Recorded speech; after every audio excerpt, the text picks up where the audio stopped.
मुक्ति चाहते हो तो समस्त विषय वासनाओं को विष के समान छोड़ दो। क्षमाशीलता, नम्रता, दया, पवित्रता और सत्यता को अमृत की भांति पियो, अर्थात अपनी जिंदगी में उसे अपनाओ। आगे समझाते हैं कि जो व्यक्ति परस्पर की गई गुप्त बातों को दूसरों से कह देते हैं, वे ही दीमक के घर में रहने वाले सांप की भांति नष्ट हो जाते हैं। इसलिए मित्रों के गुप्त रहस्यों को कभी भी प्रकट ना करें, इससे केवल शत्रुता ही पैदा होती है। आगे श्री चाणक्य कहते हैं कि ब्रह्मा जी को शायद कोई बताने वाला नहीं मिला, जो कि उन्होंने सोने में सुगंध, ईख में फल, चंदन में फूल, विद्वानों को धनी और राजा को चिरंजीवी नहीं बनाया। समझाने का तात्पर्य यह है कि सृष्टिकर्ता ने ये कैसी विडंबना की है कि उन्होंने सोने में सुगंध नहीं डाली, गन्ने पर फल नहीं लगाया, चंदन के वृक्ष पर फूल नहीं उगाया और विद्वान को धनवान नहीं बनाया, और इसके बाद राजा को, जो कि सबका प्रजापालक है, उसे दीर्घजीवी नहीं बनाया है। चाणक्य कहते हैं कि अमृत से जीवन को अमरता प्राप्त होती है,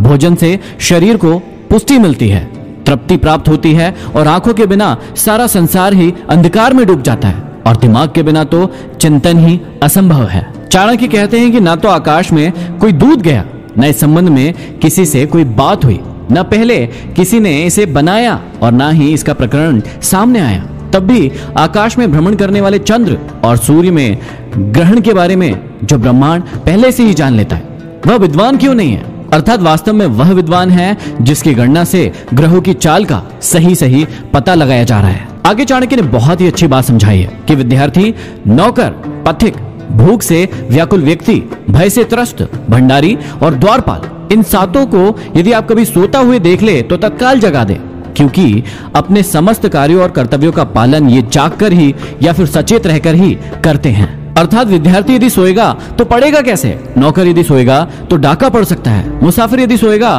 तो उसे कोई लूट सकता है, भंडार गृह का स्वामी और द्वारपाल यदि सोते रहेंगे तो चोरों को चोरी करने का अवसर मिल सकता है। अतः इन्हें सदैव सावधान रहना चाहिए। इसके बाद चाणक्य कहते हैं कि सांप, राजा, शेर, ततैया और बालक और दूसरे का कुत्ता तथा मूर्ख व्यक्ति, इन सातों को सोने से कभी नहीं जगाना चाहिए, इन्हें जगाने से हानि ही हो सकती है। आगे कहते हैं कि जो ब्राह्मण केवल धन के लिए अपनी विद्या को बेचते हैं, ऐसे ब्राह्मणों की विद्या उस सर्प की भांति होते हैं जिसके मुख में विष की थैली ही नहीं है, अर्थात वे किसी को ना तो श्राप दे सकते हैं और ना ही वरदान। आगे समझाते हैं कि जिसके नाराज होने का डर नहीं है और प्रसन्न होने से कोई लाभ नहीं है, जिसके दंड देने या दया करने का सामर्थ्य ही नहीं है, वह नाराज होकर भी क्या कर सकता है? भयभीत उसी से हुआ जा सकता है जिसमें कुछ दंड देने की सामर्थ्य हो। जिसमें ऐसी सामर्थ्य नहीं है, उस व्यक्ति से डर कैसा?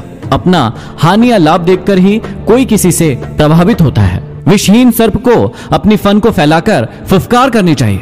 विष के ना होने पर भी फुफकार से उसे डराना अवश्य चाहिए। यदि विषहीन सर्प ऐसा नहीं करेगा तो वह अपना बचाव नहीं कर पाएगा, लोग उसे पत्थर मारेंगे। तात्पर्य यह है कि राजा के पास शक्ति चाहे थोड़ी हो, पर उसे अपनी शक्ति का दिखावा करके शत्रु को भयभीत अवश्य करते रहना चाहिए। आगे श्री चाणक्य कहते हैं कि जुआरियों की कथा को महाभारत की कथा से जोड़कर दिखाया है कि राजनीतिकारों को जुए की लत से कितना भारी नुकसान उठाना पड़ता है। स्त्री प्रसंग की कथा को रामायण से जोड़कर बताया गया है कि पर स्त्री हरण से कितना बड़ा विनाश होने की संभावना रहती है, और चोर की कथा को श्रीमद् भागवत से जोड़कर भगवान श्री कृष्ण की 16,000 रानियों के रहते हुए भी इंद्रिय निग्रह की भावना का प्रतिपादन किया गया है। भाव यह है कि बुद्धिमान व्यक्ति वही है जो पर स्त्री गमन से दूर रहता है और सदैव अपनी इंद्रियों को संयम में रखने का प्रयत्न करता है। आगे समझाते हैं कि अपने हाथों से गुथी माला, अपने हाथों से घिसा चंदन और अपने हाथों से ही लिखा स्तोत्र, इन सब को अपने ही कार्यों में लगाने से देवताओं के राजा इंद्र की श्री लक्ष्मी भी नष्ट हो जाती है। आगे समझाते हैं कि दरिद्रता के समय धैर्य रखना उत्तम है, मैले कपड़ों को